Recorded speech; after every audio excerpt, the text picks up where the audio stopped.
Tantangan kepada Al-Habib Profesor Koruptor Said Aqil Husin Al-Munawwar. Tulisan terbaru dari Kiai Haji Maduddin Usman Al-Bantani berjudul Menanggapi Profesor Said Aqil Husin Al-Munawwar tentang Nasab Habib. Publish 18 Januari 2024. Teman-teman bisa membacanya sendiri secara mandiri di link yang saya sematkan di kolom deskripsi. Siapa yang tidak mengenal Profesor Said Aqil Husin Al-Munawwar, seorang Habib Ba'alwi yang jarang mengenakan serban dan jubah. Ia lebih sering tampil dengan mengenakan peci hitam dan setelan jas. Ia seorang guru besar UIN Syarif Hidayatullah Jakarta. Ia juga mantan Menteri Agama dalam Kabinet Presiden Megawati 2002-2004. Penulis mengira isu nasab yang telah berlangsung lebih dari setahun ini tidak akan menggerakkan Ba'alwi sekelas beliau, yang dalam pengetahuan agama terbilang cukup dalam, untuk berbicara hal-hal yang mirip dengan narasi Ba'alwi lainnya. Penulis berharap sekelas profesor ketika ingin membela nasab klannya tentu lebih sistematis dan ilmiah. Ia akan memberikan narasi forensik yang bermutu dan presisi, ditunjang dengan dalil-dalil yang muktabar dan sahih. Itu harapan penulis. Selama ini, sanggahan-sanggahan yang ada dari beberapa orang klan Ba'alwi hanya Dr. Ja'far Assegaf yang ilmiah, walau itu belum bisa menjawab batalnya nasab Ba'alwi. Sementara yang lainnya berputar di antara doktrin, taklid, dan framing. Sayang, nyatanya perkiraan penulis meleset. Yang keluar dari sang profesor dalam menanggapi isu nasab ini bukanlah seperti yang diharapkan. Bukan sanggahan ilmiah yang syarat dalil, ia hanya persuasi retoris yang terjebak ke dalam hal-hal yang non-esensial mirip Ba'alwi lainnya. Dalam channel YouTube resminya dengan nama akun Prof. Dr. Said Aqil Husin Al-Munawwar MA, Profesor Said Aqil Husin menyatakan bahwa yang disampaikan penulis tidak didasari oleh ilmu pengetahuan tetapi hanya oleh emosi belaka. Sangat disayangkan, dalam video itu ia tidak menerangkan apa substansi yang penulis sampaikan, kemudian bagaimana sanggahan ilmiahnya terhadap kesimpulan yang penulis sampaikan itu. Kendati demikian, tentu banyak orang yang sudah paham apa maksud yang disampaikannya, yaitu konklusi tentang batalnya nasab Ba'alwi sebagai keturunan Nabi Muhammad SAW. Kemudian, ia menyampaikan bahwa banyak orang-orang yang datang ke Robito Alawiyah minta nasab supaya disambungkan kepada Rasulullah. Banyak di antaranya mereka yang tidak disahihkan kemudian kecewa. Tentu kalimat itu umum untuk siapa saja. Seandainya Pak Said Husin itu punya data bahwa penulis pernah datang ke Robito Alawiyah, mungkin ia mengatakannya dengan jelas. Karena ia tidak punya data itu, maka ia membuat silogisme forensik manipulatif agar para penontonnya mudah-mudahan memahami bahwa seakan yang datang itu adalah penulis, dan apa yang hari ini penulis permasalahkan hanya beralasan tanda kutip ngambek karena tidak mendapat paspor nasab dari Robito. Untuk silogisme semacam itu, tentu penulis pun tidak berlebihan jika membuat anti-mem. Anti-mem itu silogisme yang diperpendek, yang diringkas. Saya ulangi, untuk silogisme semacam itu tentu penulis pun tidak berlebihan jika membuat anti-mem pembanding yang dibutuhkan. Penulis dapat tegaskan kepada pembaca bahwa penulis tidak pernah datang ke kantor Robito Alawiyah walau hanya sekali. Penulis bukan keturunan imigran Yaman, bukan Ba'alwi. Untuk apa penulis datang ke Robitoh dalam rangka meminta paspor nasab? Tanda tanya. Bukankah Robitoh itu kantor untuk para imigran Yaman saja? Betul itu.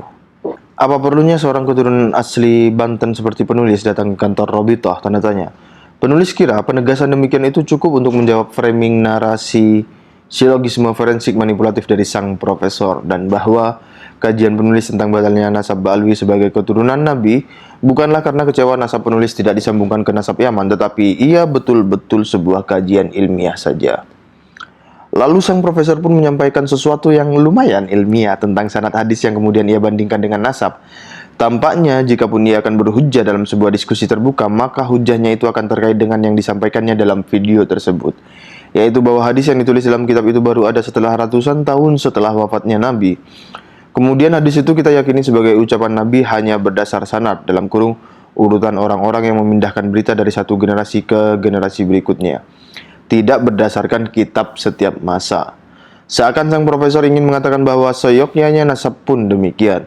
Artinya, walau tanpa kitab sezaman, jika sudah ada nama-nama berurut Fulan bin Fulan bin Fulan dan seterusnya, harusnya bisa diterima dan diyakini kesahihannya. Ada cacat logika dari yang dianalogkan sang profesor. Ia menyamakan sanad hadis dengan nama-nama silsilah nasab. Padahal nama-nama silsilah nasab itu adalah isi berita, bukan pembawa berita. Berbeda dengan sanad hadis, ia adalah susunan pembawa berita, sedangkan beritanya adalah matan hadis. Contoh sederhananya, perhatikan sebuah hadis Imam Bukhari di bawah ini. Saya tampilkan juga di layar. Haddatsanal Humaydi Abdullah ibnu qala haddatsana Sufyan qala haddatsana Yahya bin Sa'id, dan seterusnya dianggap dibaca. Al-Humaydi Abdullah bin Al-Zubair memberitahu kami, dia berkata. Sufyan memberitahu kami, dia berkata. Yahya bin Sa'id Al-Ansari memberitahu kami, dia berkata. Muhammad bin Ibrahim Al-Taimi memberitahuku, dia mendengar Alqamah bin Waqqas Al-Laiti berkata, saya mendengar Umar bin Khattab radhiyallahu an di atas mimbar, dia berkata, saya mendengar Rasulullah sallallahu alaihi wasallam berkata, perbuatan adalah berdasarkan niat, dan setiap orang akan mendapatkan apa yang dia niatkan. Maka barang siapa berhijrah untuk kehidupan duniawi, maka ia akan mendapatkannya. Atau untuk seorang wanita, maka dia akan menikahinya. Maka hijrahnya adalah berdasar dalam kurung niat yang dia berhijrah untuk itu. Perhatikan hadis tersebut. Ini bukan untuk mengajari sang profesor, ini untuk kita semua. Di sana, Imam Bukhari meriwayatkan hadis yang sangat terkenal, yaitu hadis innamal a'malu bin niat, bahwa amal itu berdasarkan niatnya. Dari mana Imam Bukhari mendapatkan hadis itu? Untuk mempertanggungjawabkan hadis itu, ia menyebutkan nama-nama dari mana ia mendapatkan hadis dalam kurung ucapan Nabi itu. Ia menyebutkan bahwa ia mendapatkan hadis itu dari gurunya yang bernama Al-Humaydi. Al-Humaydi mendapatkan dari gurunya lagi, yaitu Sufyan. Sufyan mendapatkannya dari Yahya. Yahya mendapatkannya dari Muhammad. Muhammad mendapatkannya dari Alqamah. Alqamah mendapatkannya dari Umar bin Khattab. Umar mendengarnya dari Nabi Muhammad SAW. Perhatikan lagi, sangat jelas bahwa Imam Bukhari dapat mempertanggungjawabkan referensi hadis itu sehingga ia berani menulisnya dalam kitabnya. Urutan nama-nama guru ke guru itu namanya sanad. Sedangkan hadis, innamal a'malu, itu namanya matan. Hadis, isi hadis. Benar atau tidak, sahih atau batil urutan nama-nama yang disebut Imam Bukhari itu dapat diverifikasi dalam kitab-kitab Rijalul Hadis, dalam kurung sejarah para perawi hadis.